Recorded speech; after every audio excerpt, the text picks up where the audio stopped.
올보다는 내년에 결혼운이 들거든? 네. 내년에 독신으로 가기가 쉽다는 거지. 내년 아니면 37에 못하면.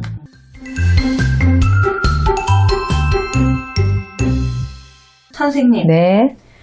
이번 시간 궁합 진행해 보겠습니다. 이 두 분은 어떤 인연으로 맺어진 건지 봐주시면 좋을 것 같아요.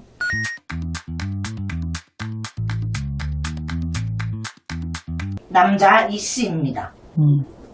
여자분은 야?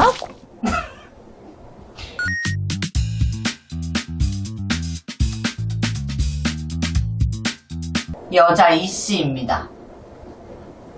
이건 부모 자식 아니야? 이건 연인이라고 보기엔 뭐하고. 근데 굉장히 연인 같은 느낌도 든다. 네. 인생선에다 이름 드립니다. 남자분에다 옹기와 신비생의 33살에 같습니다. 옹기를 내시고 이분들은 다 어떤 분하고 담아주고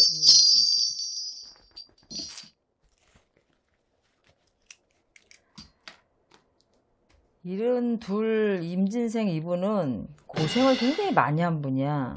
자수성가한 분이라고 생각하면 돼. 자수성가형이지만 이분은 성공하는 사주야. 성공하는 사주고 이분 신의 가물도 굉장히 많아. 아, 그래요? 집안 내력이 공을 많이 들인 집안에서 태어난 자손이다 이렇게 보면 돼. 내가 볼 때는 이분 이북줄력도 있어. 맞습니다. 맞아? 네. 이북줄력도 있어 보여서 뭐 피나러 오셨든지 윗대가 원래 맞아요. 미국 이북에 계신 분들인지 윗대가 그렇게 보여지고 이분 절대 만만한 사주가 아니야. 이분 사주에는 자식이 없어. 없어요? 자식이 있다면 굉장히 귀하게 얻어라 하는 사주야. 이 사람은. 귀한 자식을 얻어라 하니 자식 사랑이 끔찍하지. 자기 목숨줄 같은 사람이지. 근데 이분은 뭐 귀한 자식이고 어쩌고 다 둘째 떠나서 이분은 건강상으로 조심해야 돼. 이분은 죽을 고비도 넘겼겠지만 지병이 악화되는 형국이라 4년, 적어도 7년 가까이, 5년에서 7년, 길게 보면 7년, 안 그러면 4, 5년 사이에 굉장히 안 좋아질 일이 있어. 이분은. 내가 볼 때 지금도 별로 몸 상태는 좋다고 안 보여져. 그래. 많이 여기저기가 많이 안 좋다라고 보여져. 이분은 올해는 이벤트가 있는 해야. 임진생이면 삼재긴 하지만 이벤트가 있는 해라. 자식이 결혼을 하든지 아니면 결혼한 자식이 뭐 자손을 가졌다든지 아니면은 뭐 갑작스런 이슈가 생겨서 이분이 뭐 뭔가 이벤트적인 어떤 것들을 하든지 이런 것들로 이벤트가 좀 있는 해다 이렇게 보면 되고, 이 33세 신미생을 보면 이분 같은 경우는 태어나면서부터 아버지의 재성운으로 그냥 살아가 하는 사주야. 이 여자분은 이 33세 신미생은 대박. 아버지한테 큰 유산을 받든지 그 그늘에서 살아라는 사주야. 평생요? 일찍 결혼하면 한번 갔다 와야 돼. 33은 만혼이 돼서 결혼하는 게 좋아. 올보다는 내년에 결혼운이 들거든. 네. 내년에. 근데 만약에 내년을 놓쳐서 37에 들어오는 요 때도 또 놓치게 되면 모친과 늦게까지 함께 살아라 하는 사주라고 보여져. 독신으로 가기가 쉽다는 거지. 내년 아니면 37에 못하면.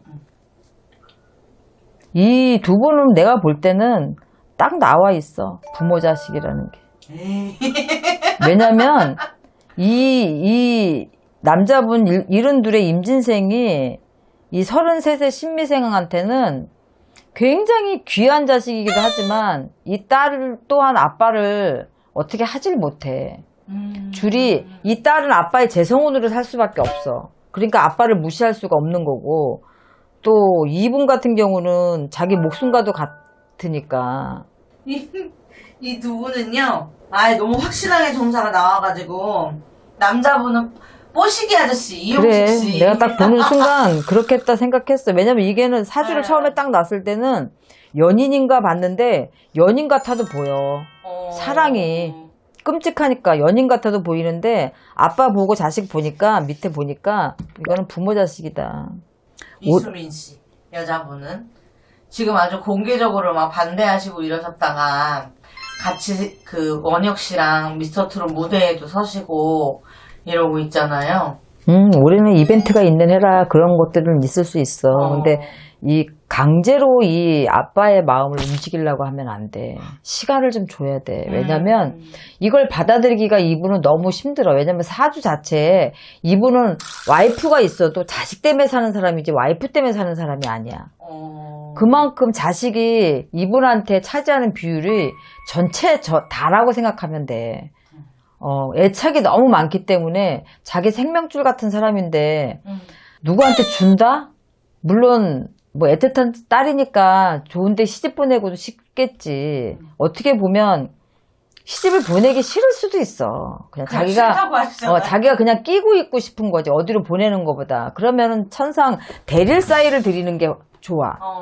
따로 나가서 사는 것보다 이 상대 남자가 그 뭐 누구지? 원혁 씨. 그분이 차라리 이 집에 들어와서 사는 게. 그렇다고 그렇게 해야 된다고. 네. 들어와서 살면은 괜찮아. 근데 들어와서 살아도 뭐 아들이 하나 생겼다라고 생각할 수 있는 그런 기간이 되려면 이 아빠하고 조금 시간이 좀 필요해. 근데 내가 볼 때는 일단은 이용식 씨가 네. 건강상 고비수가 있어.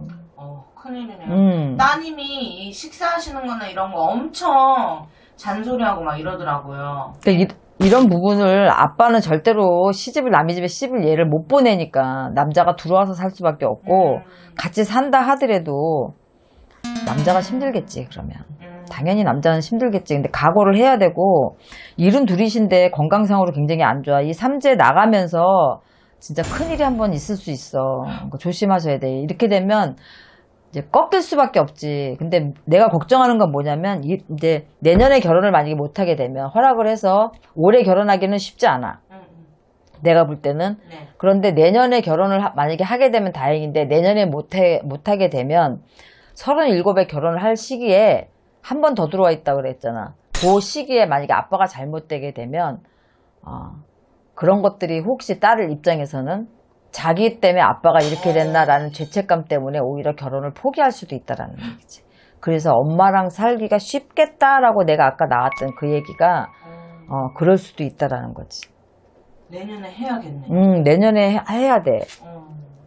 네. 근데 뭐 이용식 씨도 고집을 좀 꺾으시겠지. 네. 아니 다 이제 자식이 소중하지만 이분이 너무 유독 애틋하신 것 같아서 그냥 어떤 부녀의 인연이면 이럴까 해서 한번 자기 목숨 같아. 어떤 부모든지 다 자식이 목숨 같겠지만 다른 부모들하고 좀 틀리다고 봐야 돼. 그리고 딸은 태어나면서 아빠 재성호를 갖고 태어났기 때문에 아빠 그늘에서 떨어질 수가 없어. 네. 알겠습니다. 오늘도 감사합니다. 네, 수고하셨습니다.